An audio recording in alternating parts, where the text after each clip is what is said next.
How are you today? I'm doing pretty good, thank you. I just like to get on early because I always have tech issues. They never happen if you log in early. They only happen when give it 5 minutes, then you have to update Zoom or something. Yep. I'm preaching to the choir. Yeah, I like this online version because people can sign in when they're ready and when they're available. And also, I find that with the orientations before, the kids were so overwhelmed with information. It was sometimes I just felt like they just weren't with me, and it's important information so they can at least review it when they're ready for it and they're ready to take it all in. I really like this idea. I think that there are pros and cons to both. I wish we could get the best of both worlds and both combine them together for a mega orientation. I Yeah, think one of the things is that the only people that are getting this, we try to promote, but the only people that are getting this information are the people that want to come and get this information. So we know that there are probably 40 to 50% that are coming in mhm. that haven't checked their email, that don't know the knowledge. I think the for like the in-person orientation, one of the charms is that You have whether them. they want to be there or not, they have to be there. So even if they're not listening during the access card office, they know the word access card. Right, right, right. And one thing I always try to tell them, just ask us, ask us. That's one thing I repeat. Just if you don't know it, that's okay, but just ask us because a lot of the information people get told is not always right. So Mhm. Oh yeah. I love and that's another good thing about the in-person of, I think we get I heard, but at least we have them all together at that one point so we can nip uh the rumors out all in bulk, because there's always that helpful second year or third year student that likes to tell students, oh, yeah. you're nothing if you don't live in sci-fi. And then I like your glove. Is that the is that Thanos glove? I love yeah, I gave Iron Man the credit, but it was me. I love it. Let's see. I don't Oh yeah, I have a he usually falls in the back, but I have a baby Groot as well. Oh yeah. I have And I have Ultraman, but I think that's old school. Do you know who Ultraman is? I remember Ultraman, yes. Ultraman. I loved Ultraman. I have like a little figurine next to my desk. All right, let's see. Sure and through. I made you co-host. I'm trying to figure out because I realized that you were in the waiting room, so I'm looking through all the names to see if hopefully nobody else gets caught in the waiting room. I look at there are 929 participants. I'm sure there are folks in the waiting room still. I'll be quiet now.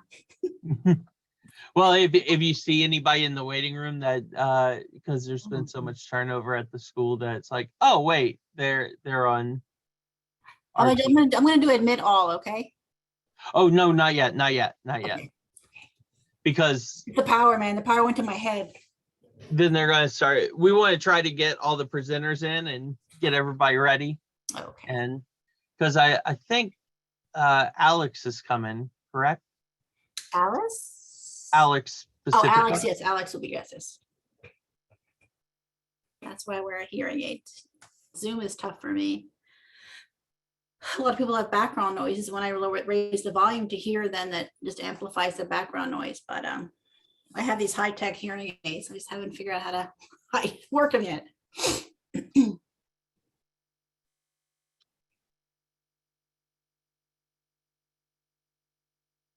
I'm still going to mute myself. I don't trust myself.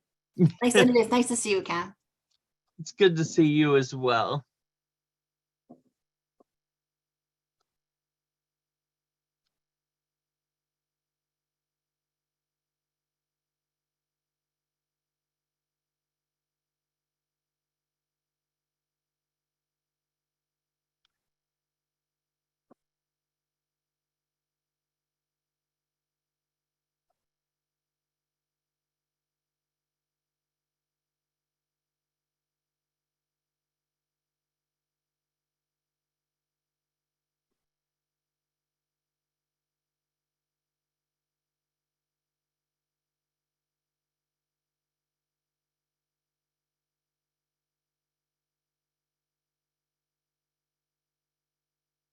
There's Alex.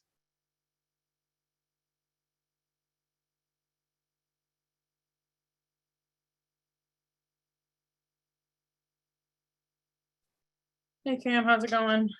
Good. How about you? Hanging in there.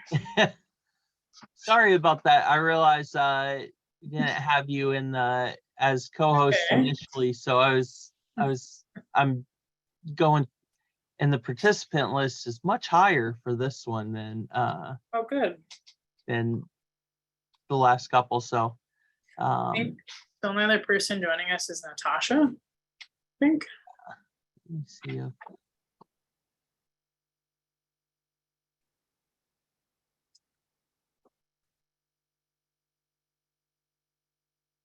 I know she's coming because she said some things to me earlier, but Yes.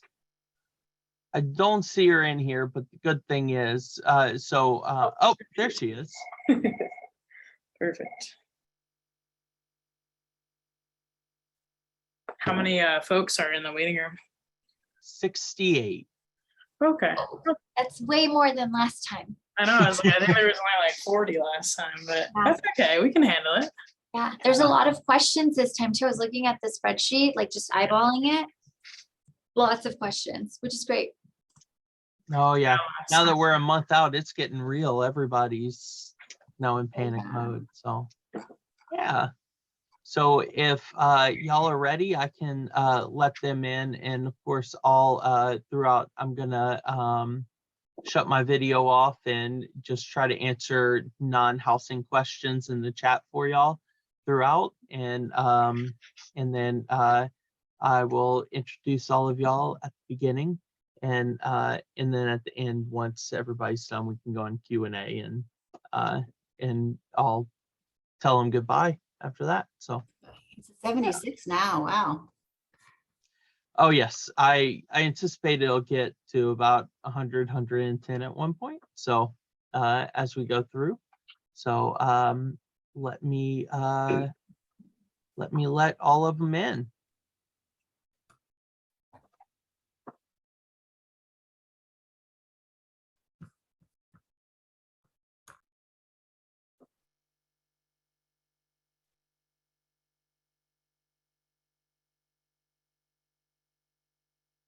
Hello and good afternoon, everybody. My name's Cameron Barrio. I'm the Assistant Director of New Student and Parent Programs here at Santa Clara University. My pronouns are he, they, and we are so excited that y'all are here with us today. We know we are now a month out from move-in, which is very exciting, but also can bring a little nerves in. So if you're a little nervous and a little panicky, that's okay. We are all there.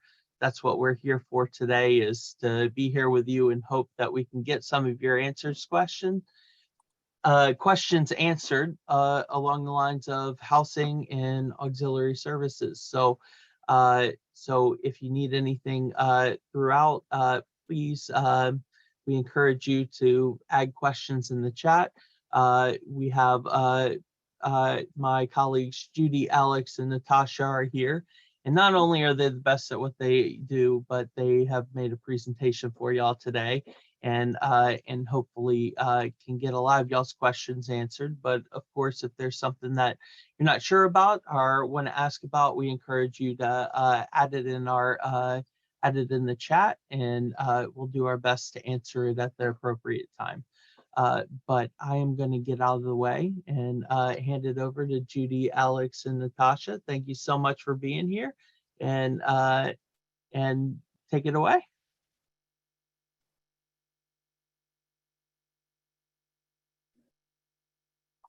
All right, we'll start by just doing quick introductions of who we are, and then I'll go. Do you want me to share my screen again? Okay, perfect.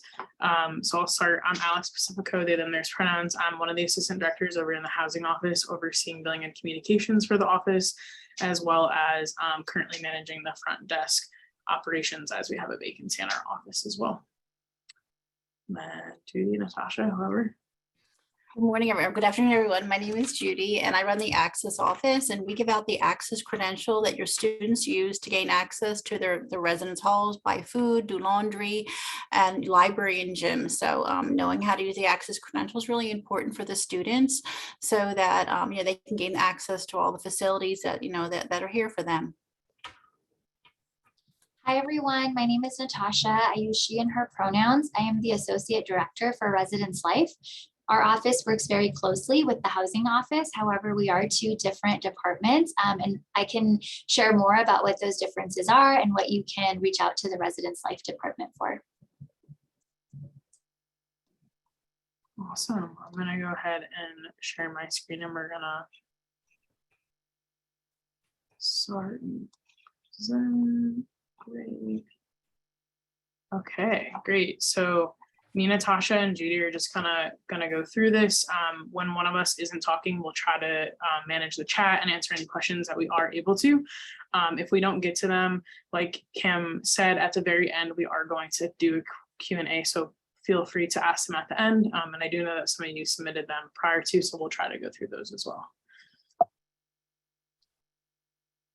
Okay, so room assignments have actually already been finalized. All of your students were notified the very first week of August, as well as the last week in July of their RLC assignments. So they were first told the community that they were going to be in, and then they were second given their room assignment.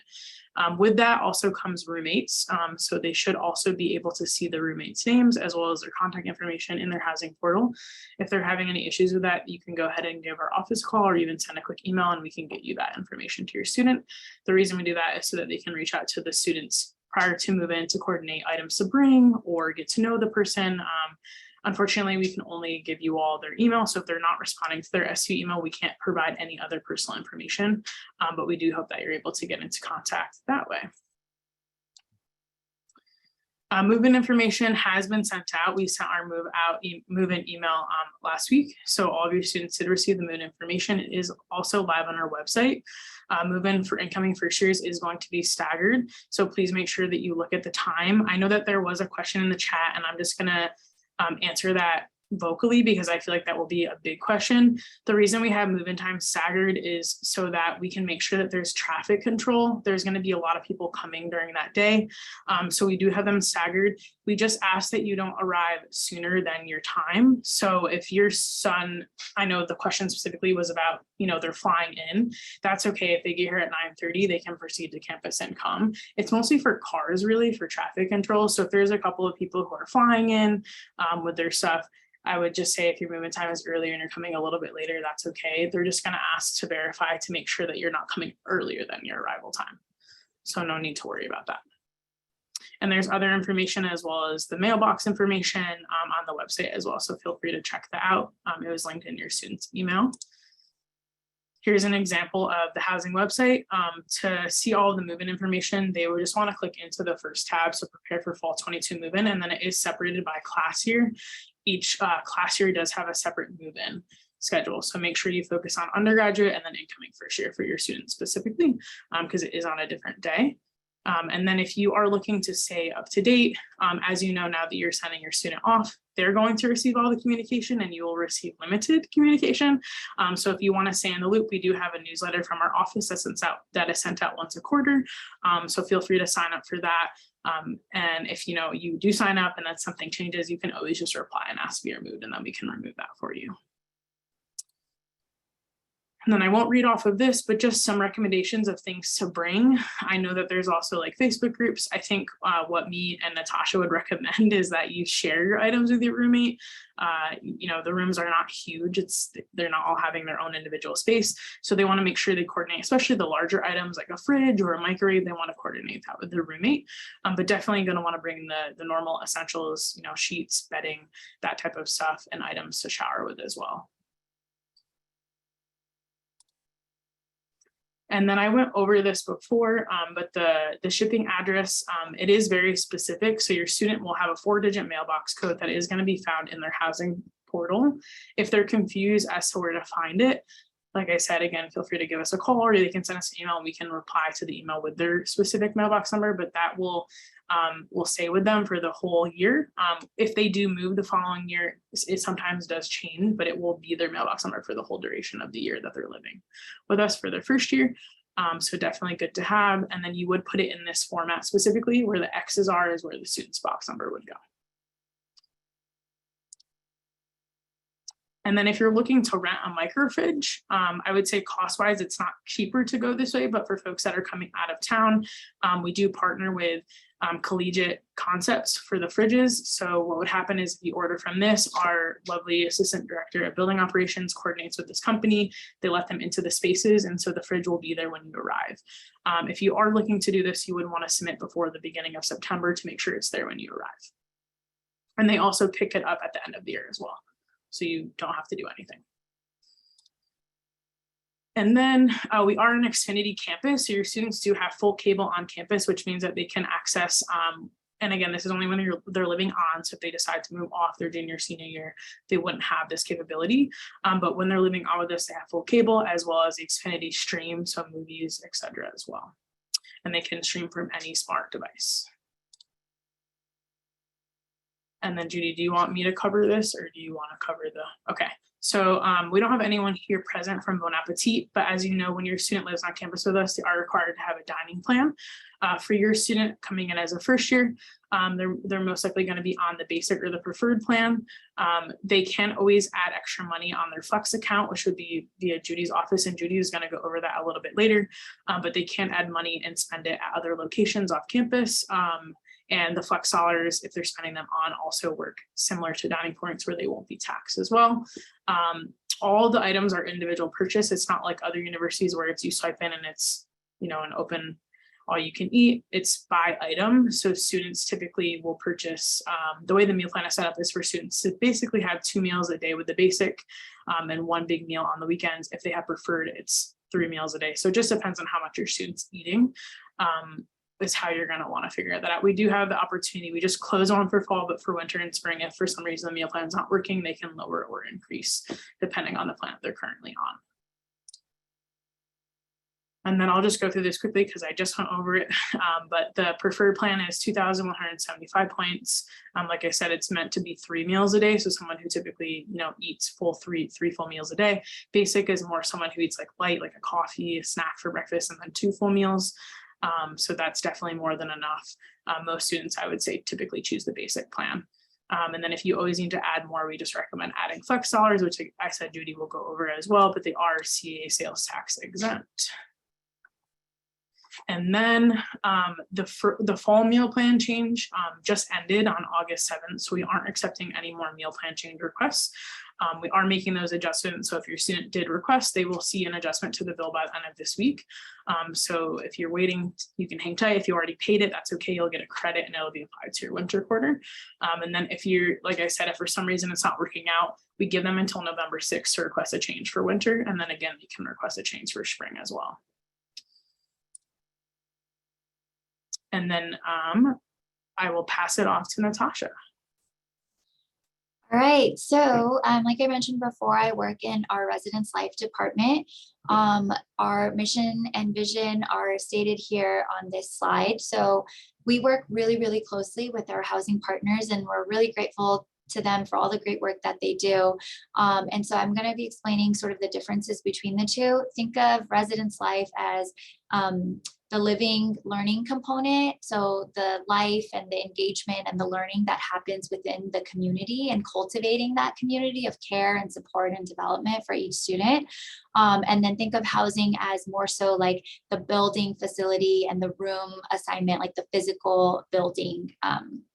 And so we work closely with each other, and often residence life will get questions that are better suited for housing. And so we'll refer students and parents to talk with the housing office, and vice versa. The housing office often will get questions about things happening within each community, and they'll pass forward the concern to us. So we work really closely with each other. But I did want to share from the residence life perspective what it is that we're all about. So we, as it says on the slide, we're committed to the care, support, and development of the whole student, and the development of constructive and inclusive communities, right? We believe that we need to do more than just come to sleep in our bed in our community, but rather how is it that we are engaging with our society? How is it that we're developing, stewards of the country, stewards of our world? And that's really what we're hoping for within our residence life program, is so that students can walk away with a sense of self and also learn from one another.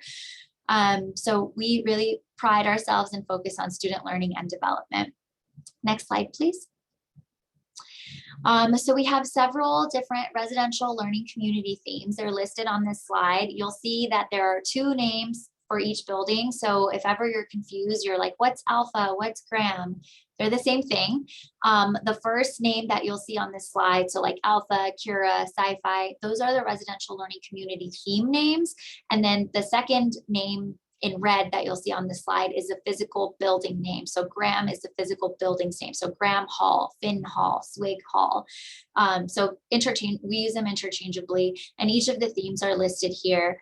But for example, you'll see like Modern Perspectives, Dunn Hall, their theme is leadership and ethics in the 21st century. It's not to say that other halls like Da Vinci or Casa Italiana are not talking about these things that center around leadership and ethics. It's just that this is the focus of that community, and the staff members that live there and provide programming and educational opportunities. They try to cater to the theme, but it's not to say that we're not holistic. We do definitely do programs and learning around various other topics as well. The last line here on this slide, the University Villas, that is our junior and senior housing. I just have that listed here. They're not considered a residential learning community, but they are within our portfolio. Next slide, please. So here at Santa Clara, given our unique residential learning community model, we have many, many professional staff members who have master's degrees, live in community with your students. So for example, every community has a resident director who is a professional staff member who works in our department, also lives in community with your students. We have an assistant resident director in every community who is a graduate or undergraduate student. Every community except for the villas has a faculty director, so a professor that teaches classes on campus. We have a spirituality facilitator, given that we are a Jesuit institution. This is typically a graduate student who works in the campus ministry department. It's not to say that our spirituality facilitators are of one faith or one belief system. We hire for a very diverse set of spirituality and like faith practices. And this is something that only if your student is interested in seeking their support, we have this built-in support for them. Sometimes I've seen undergraduate students just connect with their spirituality facilitator to talk about things like, hey, I noticed you're in law school. Like, how can I get into law school? Or, hey, you're doing the MBA program here on campus. I want to do an MBA. Can you teach me the way? And so they're a really good resource. And then we have our student staff. There are undergraduate students. So we have community facilitators and neighborhood representatives. At other schools, you might hear them being called resident advisors or resident assistants, same thing. And then we have our desk assistants who work the front desk of each of our communities. Our front desks are open 5 p.m. until midnight for the academic year. They're closed on holidays. And then during the move-in dates and times, we will have extended desk hours to assist you.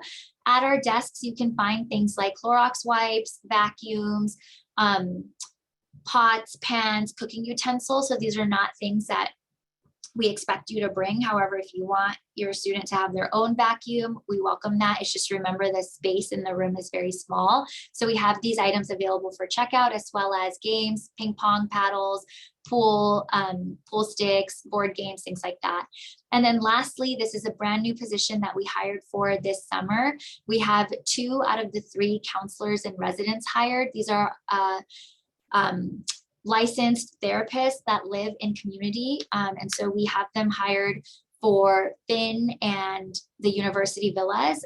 They're going to be living there, but they'll service many other buildings within our portfolio. But this is a really exciting time for us, given that we're really trying to prioritize and focus on students' mental health and mental well-being. Next slide, please.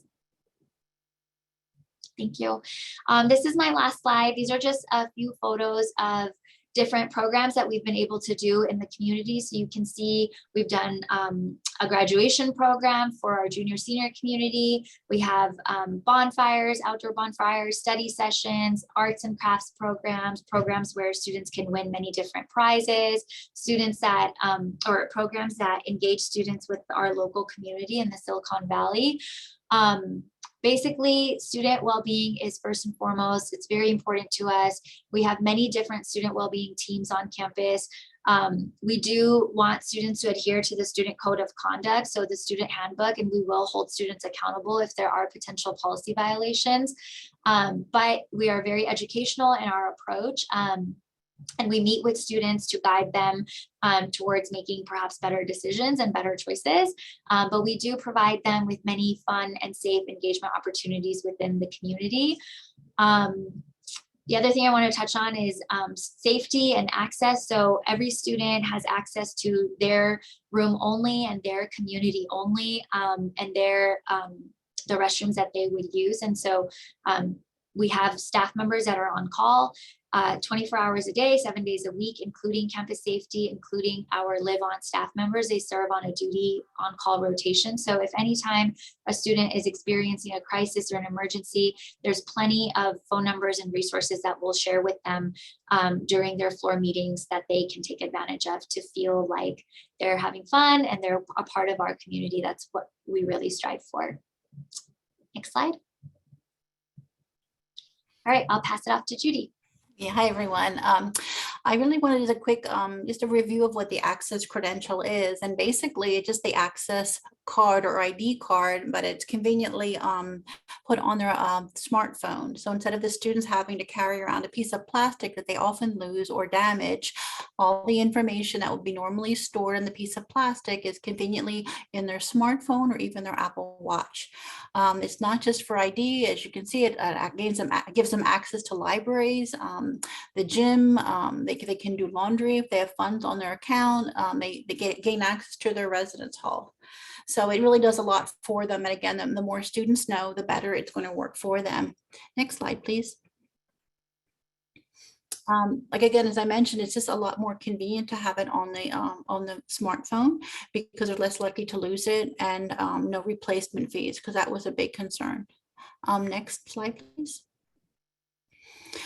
Students were sent an email last month asking them to please submit a picture of themselves and to set up the credential. This is all done remotely. We're trying to keep lines down, and we're trying to keep, crowds out of the office. So all of this can be done remotely. If any students have any tech issues, we're here from 9 to 3, Monday through Friday, to help students. But we do ask that if you can just give your students a little nudge and let them know that they should be submitting their picture and setting up their credential, because if it's not set up, it just can create problems or lines during move-in, because they're going to use their credential to get into their dorm room.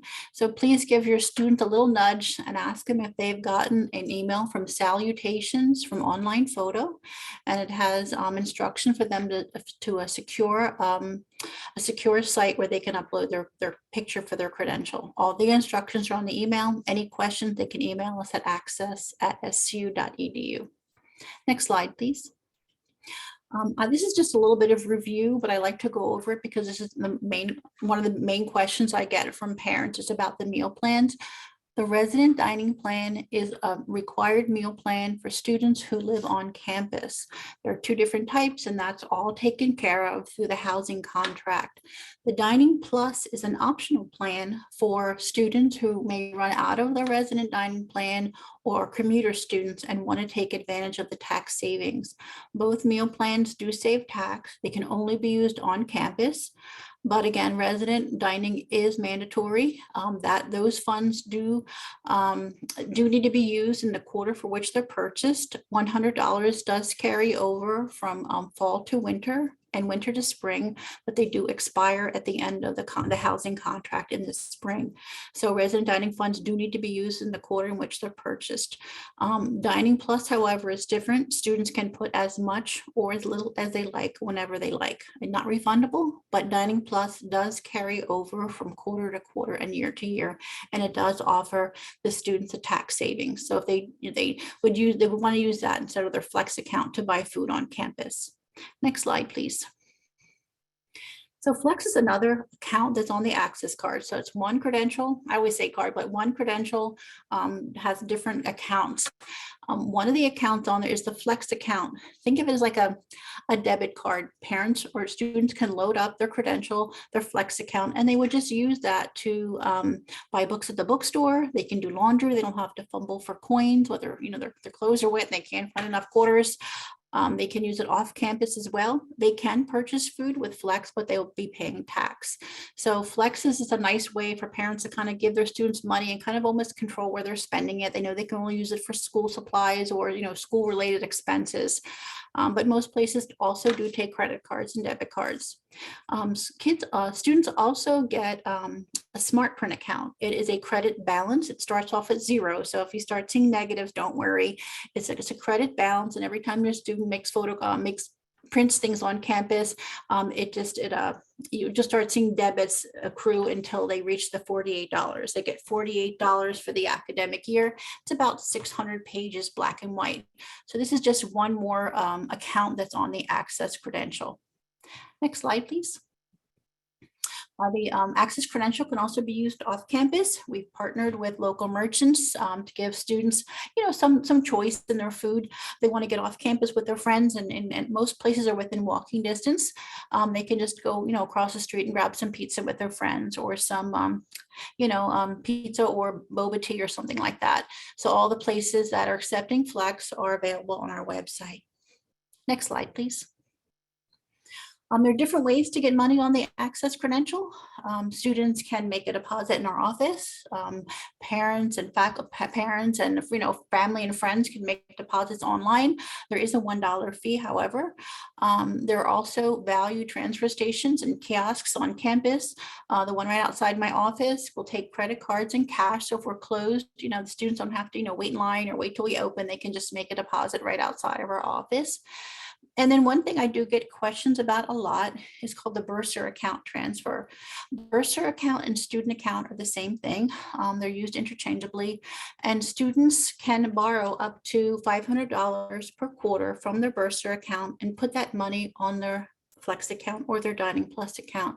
And this is really handy for emergencies. You can't get to your student, they need to eat, they have a last minute expense that wasn't accounted for, or if they don't have their own credit card, they can transfer funds from their bursar account. In my office, it's a very fast and painless procedure.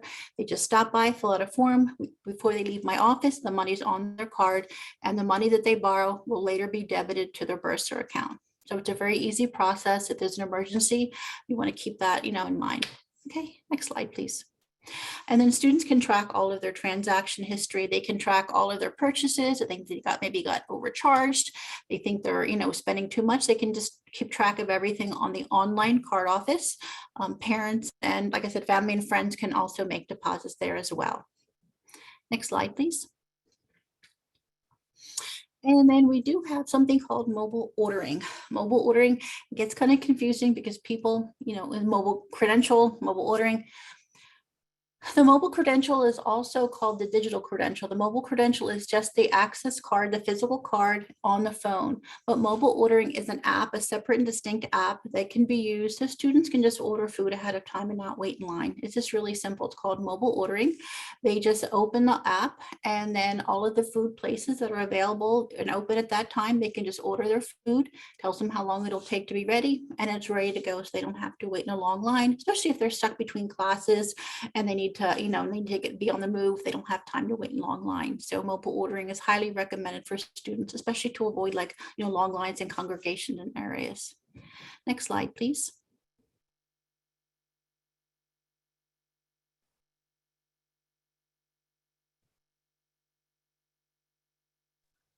It's not going for me. I see the little line moving. I'm like, okay.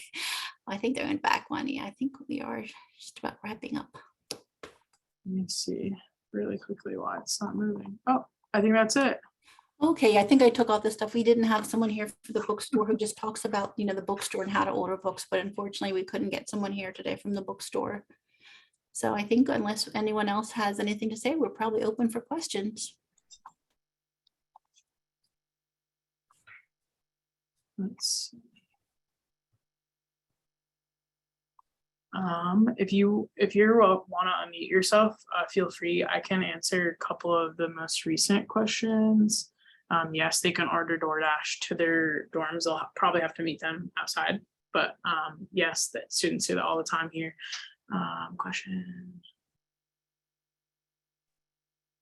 So dining is considered room and board. So when we bill for their room and board, if it shows up, I think on their financial account, it will say like swig, double, and then it has just like the amount. It's like very brief. That includes their meal plan because they're required to have a meal plan on campus. So that charge line will include their full on-campus living costs. Can you talk about parking when we're trying to move the kids in? Please, thank you. Sure. Does anyone else want to take it, or do y'all want me to take it? Sorry, can you repeat the question, please? Where would we park to move the students' stuff into their dorms? Yeah. Go ahead, Natasha. So I believe in the email that was sent from housing a couple of days ago, it has information on where the checkpoints are. So first you would have to check into the checkpoint, and then our security officers and guards, they'll direct you to where you can park your car. So basically what's going to happen is every community area is going to have a loading and unloading zone. So you're going to leave your car there for, I forget how the time limit, but you need to unload your cars and then come back to your car and then park it in our main parking structure. So we'll have lots of like guides on the day of, but the first step to do is to check in at your checkpoint, and that's based on where your student is going to be living. Yeah, I just that our services around this. I think that we have a lot of volunteers, a lot of helpers, and a lot of people that have done this year after year. So so my recommendation as well is, if you're not exactly sure exactly where your checkpoint is, there's always somebody out guiding and giving directions that's willing to help get you in the right spot. I think we over volunteer for this part. So if you can get yourself to campus, we can help walk you through everything that goes on from there. Thank you. For students, if they're assigned to a specific residence hall freshman year, is that the hall that they're going to be in next year as well, or do they have a chance to apply for a different dorm?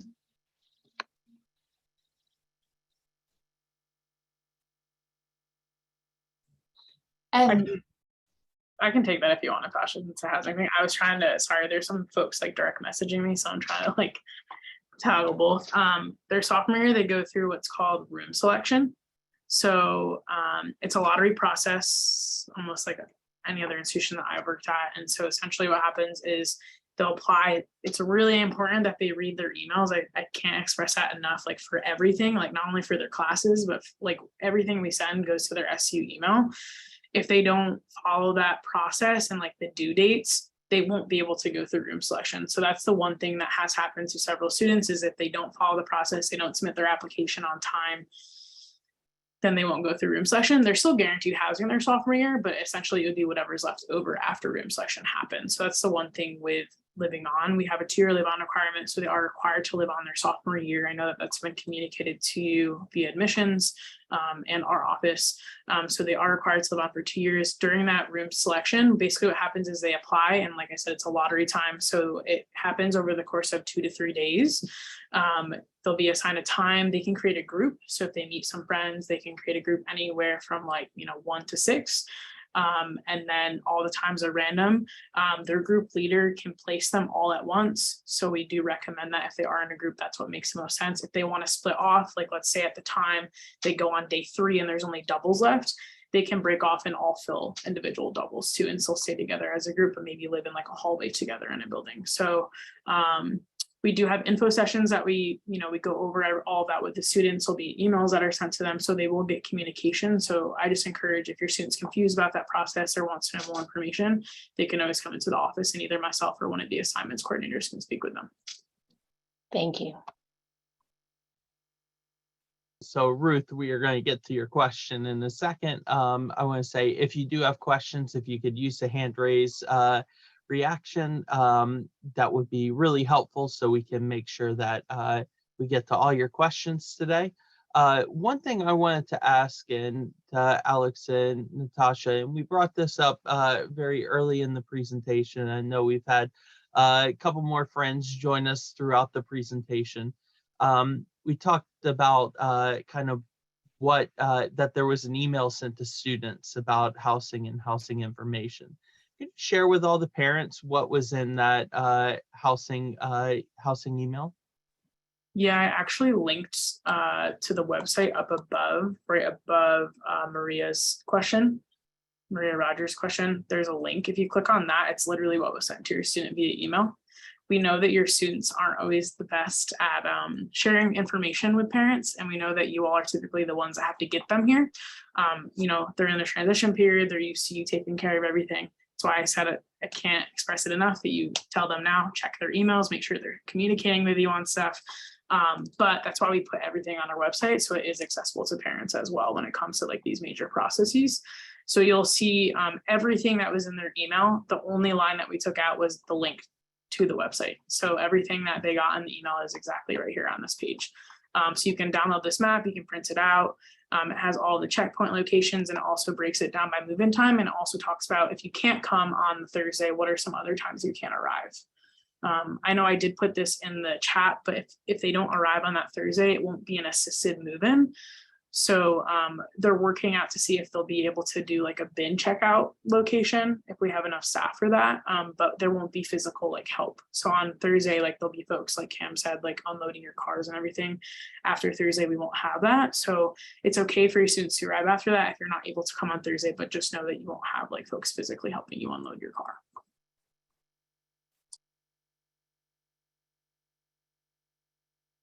Have your hand up if you'd like to mute. And yes, thank you. I wanted to know if there's parking passes that are going to be provided, because there's events on Saturday and a farewell luncheon on Sunday.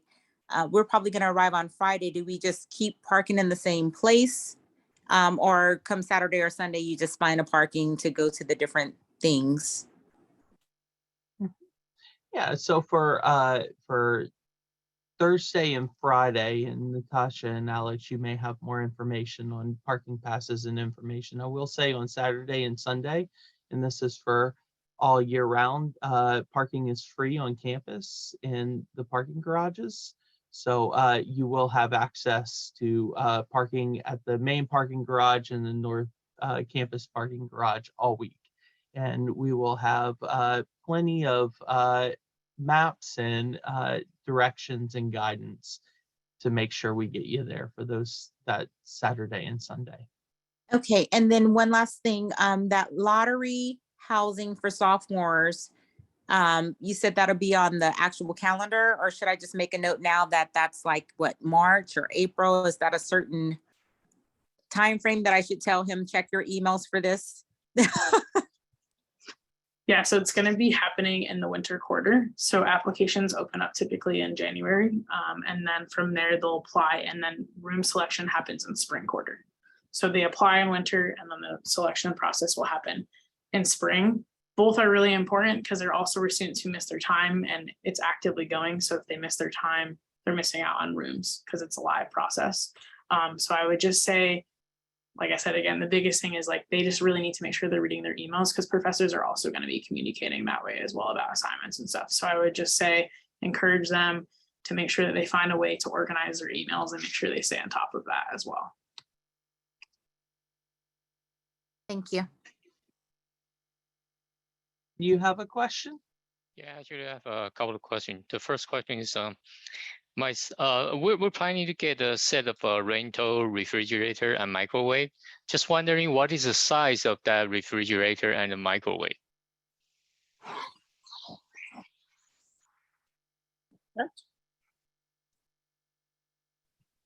Yeah, I know that someone put that question in the chat. It's actually not rented through Santa Clara. It's through another company called Collegiate Concepts. I'm not 100% certain on the specific sizing, but I do know that they are large. So I'm pretty sure it's a 4.5 cubic feet. It has like a mini freezer. So it's like a freezer and then a fridge. And then they also come with a microwave as well. I just Googled them. I'll put the link in the chat. It says that the product dimensions are 44-inch high, 20 feet deep, and 19 inches wide. Okay, yeah, perfect. Thank you so much. And my second question is related to the first one. What is the room size? I would really? just like to find out, how much space those, the refrigerator and the microwave is gonna take. What is the room size? Do you know how many feet by how many feet? Yeah, so all of our buildings have room layouts. So I'm gonna link the website here. You have to Uh-huh. click into the specific community that the student's gonna live in. The only one that doesn't have a room layout is gonna be Finn, which is Cura. And that's just because the building is so new and we haven't had a chance to, we have a company make them for us. So Finn is gonna be the exact same as Graham because it was built the same way. So Finn and Graham are the same setup for the rooms. They're both mini suites. So you can refer to the Graham layouts for Finn. Oh, the grand layout? Yeah, Okay. if your student's in Finn, you would just Okay. look at the Graham one. But they all have videos and stuff too, so you can kind of see what the spaces look like.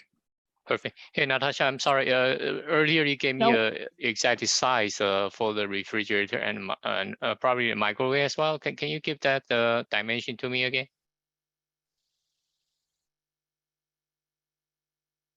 Is high. Uh-huh. The depth is 20 inches and the width is 19 inches. And the Uh-huh. link is, I think Natasha and I have both put the link in. If you want to click in the chat on the link, it's the Collegiate Concepts one. Okay, And, I got it. Yeah. Yep, that's where you can order it. But awesome. So I did want to ask you before we get to you, Harsha, I did want to ask a question that was in the chat about specified move-in dates and times. Now, is that only for Thursday? Or do we have specified move-in dates and times for Friday through Saturday as well? I was just typing that out, but I can just vocalize it. So Thursday, there are going to be specified move-in times because that is the major move-in day, and there's 1,700 first years coming. So we just have we have to have staggered times, otherwise there won't be, you'll be sitting in traffic for hours. So there's staggered move-in times by last name. So A through G 8:30, H through O 10, and then P through Z 11:30. And again, that's all on that link that me, Cam, and Natasha sent to the chat on the move-in page. Same thing was emailed to your student. All those are staggered. Make sure you look at the map because the time you'll have, but you also have to go to a specific location depending on the building that your student's moving into. And then for Friday, Saturday, and Sunday, we have move-in times slated here. They would check in at the service desk. So Friday 9 to noon, Saturday 9 to noon, and Sunday 9 to noon. If they need to arrive outside of those periods, we just ask that you notify us. There should be staff available, but we'll just have less staff available. So there'll still be like desk assistants and stuff, and there'll still be CS roaming that have access to help your students. But we are hoping that everyone can arrive during those specific times. Awesome. Thank you so much. Harsha, you have a question? Yes, I assume the PCR tests are required for parents as well. And how soon? Or what's the latest date by when the test needs to be done prior to coming in?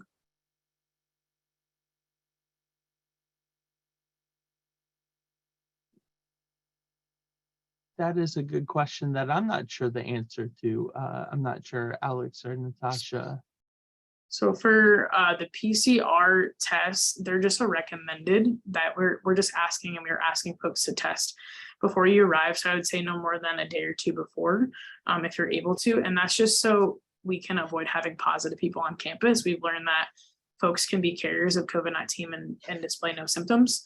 So it is just a recommended ask. They're not going to check when you arrive to campus, make sure you have a negative test. It's really just the honor system. We just are really trying to prevent spreading. And then your students will be required to complete 2 entry tests within their first week that they'll get one upon move-in, and then they'll be asked to do another one later on. Wonderful. Thank you so much. Thank you. And Paola, do you have a question?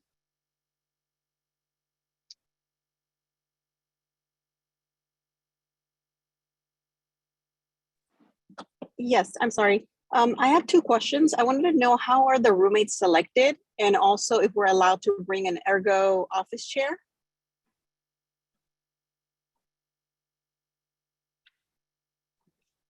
Anyone else want to take this one?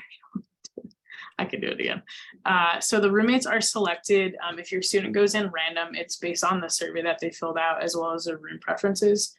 So the students are placed, we don't have any favoritism system. If they selected a roommate, the system places them based on the roommate they selected. So they do those ones first. And then from there, they place everyone else. So it's all really random. They do it by community. They try to give everyone their top 3 choices. And I know that students also preference room type. So there's like 3 different things that it's taking into account. Obviously not everyone's going to get their top choice. So some students are going to end up in like their 3rd or 4th RLC choice. But they place roommates based on that one survey that will ask. It's like very brief. It's like a 15-question survey, but it's typically the higher level things that will lead to a roommate conflict. So it asks questions like, are you a morning person? Are you a night person? Do you like to go out? Do you not? So we place roommates based on that. It has to be 50% or higher of a match for our system to place them. So that's how the roommate is placed. Thank you. I was concerned about that. I appreciate that. Yeah, and there's still going to be issues that come up, right? Like that's why we have an open room change process in week 3. We're here for your student, so is Natasha's team. So if there's ever concerns, we just ask that they speak up and get support so that we can either get them moved or try to help resolve the situation for them. Thank you. Because when I called, I was informed that when they choose their roommates, it's just randomly. They don't really look at the questionnaire. And so now that you're confirming that actually it was looked at the questions, and so whatever my son answered, then he should be getting a roommate that's going to be similar to the way he is. Yeah, at least 50% of the questions will be exactly the same as what your student answered. But it won't be like perfect. Like it's really hard for us to find 100% match, but all of them have to be at least 50% or more for the system to place them together. Awesome. And Thank let's you. see, May, you have a question as well? Yes, can you hear me okay? Yes. Thank you. So it is actually related to the previous question. Is this based upon like the kids' majors or intended majors? No, we don't place based on major at Santa Clara because it's an RLC model, so residential learning community. So they're just placed based on their preferences that they submit. Thank you. It'd be helpful as well. We mentioned RLC, which stands for Residential Learning Community. And Natasha, I was wondering if you could explain kind of a little bit of what the residential learning community is and why that's such an important piece of the student experience here at Santa Clara University. Yeah, so like I mentioned in the PowerPoint, we do have 9 RLCs, and what sets them apart from maybe other models that you've seen at other institutions is the amount of live-in professional staff members that we have to support your student by being on call, having programs, having office hours. They can really connect with the faculty director, the spirituality facilitator, and all the different staff members that I spoke about. The themes, every RLC this year, every first-year student is going to have the opportunity to take part in a first-year seminar course, which is going to be a 2-unit course, and that's going to be taught by the faculty director of that community. It provides an opportunity for students to get to know all the other folks that they're living with, but in a more academic setting. So that's a little bit about our RLC program. I believe there's a couple more questions. We have 10 more minutes. So I want to make sure we get to all the questions.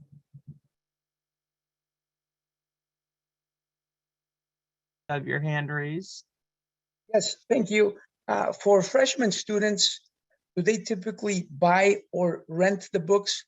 And at what point is that done? Is that done during the first week of classes, or that's done prior to the beginning of the quarter, please?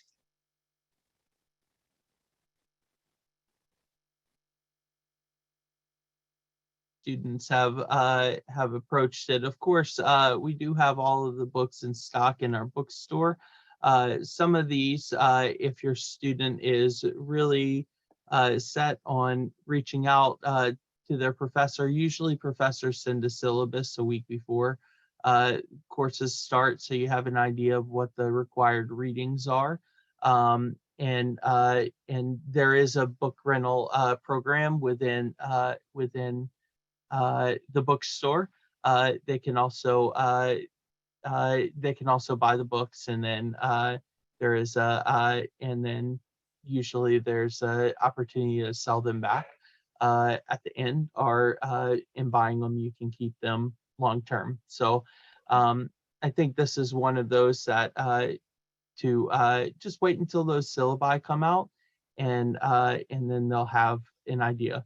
The great thing is that a lot with the core curriculum moving into people's first year, a lot of these lower level courses are using similar, if not the same, reading requirements. So so I would recommend to just wait until those syllabi come in.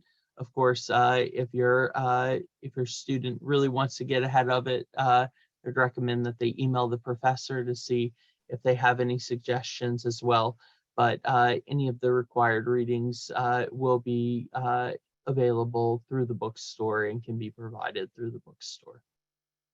Okay, so If I could just chime in, Gaston, I know that the bookstore does have a price match program. So if you went to their website, it's Santa Clara University /auxiliary, you'll find the bookstore under that. And then the bookstore has like a list of all the materials that are available, and then the price match guarantee for certain, websites and locations. And they have all the books that are available for your student. And then they give you the pricing for like the actual book versus the rental, the rental price. And then you can also, a lot of the students also buy online or rent online digitalized versions of the textbooks to save money as well. So the bookstore website is probably your best, information about the pricing and the available materials. okay, so that then, having said that, and just to make sure that I understand clearly, is once the syllabus come out is when they acquire the books, and that should really happen at the beginning of the quarter, not before. Correct. Usually the syllabus is what tells students what material they'll need for their classes. Understood. Thank you.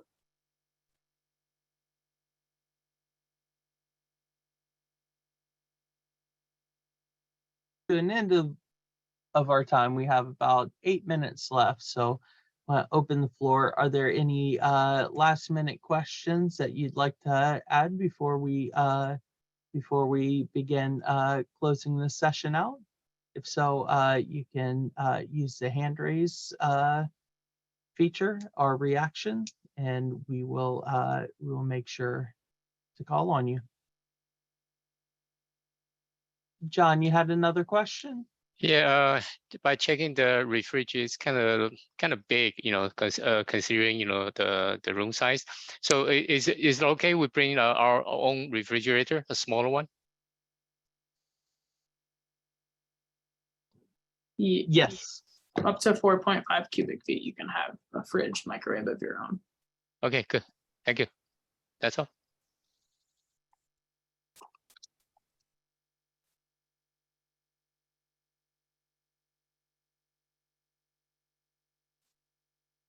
All right. Are there any more questions before we finish up for today? Yes, one final question for me is on the communal restrooms such as San Filippo, those are cleaned by the janitorial services of the university? Yes, all of our communal restrooms are cleaned daily, including weekends. Thank you. I have a question. Yes. So we'll get what time we can get assist the credential card? When? What time? Access credential card. They just talk about for every. Actually, the students be setting it up themselves. It's going to be actually on their mobile credential. It's going to be on their smartphone. They were sent instructions in July, and that gives them instruction to submit their picture online, and they have to just download 2 apps, and then they send us an email, and then we set it up for them. So there's no, like, we're just trying to avoid, large crowds, a lot of traffic. We want everyone to have it set up ahead of time so that when they move in, they're just ready to go. So if there's any questions, your students can reach out to us at access@scu.edu, but they were sent an email earlier in July. We've already reached out to all the first years and all the graduate students as well at this point. So the deadline is the 25th. If you have any questions, please shoot me an email access@scu.edu, and I'll be Yeah, happy yes, to help you. Okay. Thank you very much. I got that part, and my kids' address already down the picture already. I just didn't know associate this all together. No, it's As literally long on- he's no, as long he got this done, he just have a car to go moving this Yeah, thing. there's no card, right? So basically it's on their phone. This looks like that. So instead of having a piece of Oh. plastic, it's there, just tap and go. It's really very easy and very convenient. Yeah.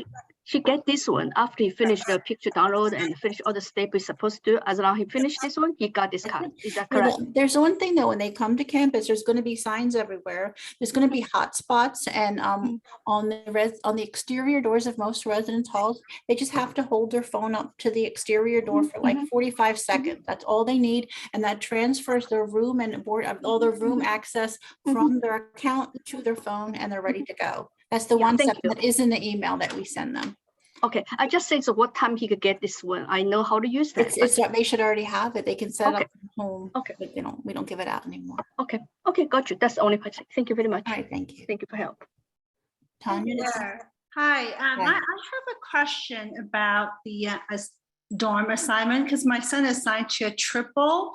So in terms of space, is it a little bit bigger or is it the same as a double? Because we're trying to figure out how much things, should we bring, or are there going to be limited space? Yeah, do you know what building your son's gonna be in? Grand? Oh yeah, so, well, what I will start with is that Santa Clara we're not like other schools where we're like, oh, we don't have enough space, so we're gonna turn this double into a triple. Like all of our triples were designed to be triples. They're all bigger than our normal doubles. They comfortably fit 3 beds. We don't bunk beds here. So it will fit 3 beds on the floor. Okay. So I'll start with that. And then let me just see, because I'm not familiar. We have a layout for that. So let me just look into that for you. Okay. And as that is going on, I know some of y'all still have some questions left, and I think the 4 of us are happy to stay back for a couple more minutes. But I did want to give some closing information to y'all before we head out and log out for the day. So I'm adding 2 links to the chat. The second one is just our email.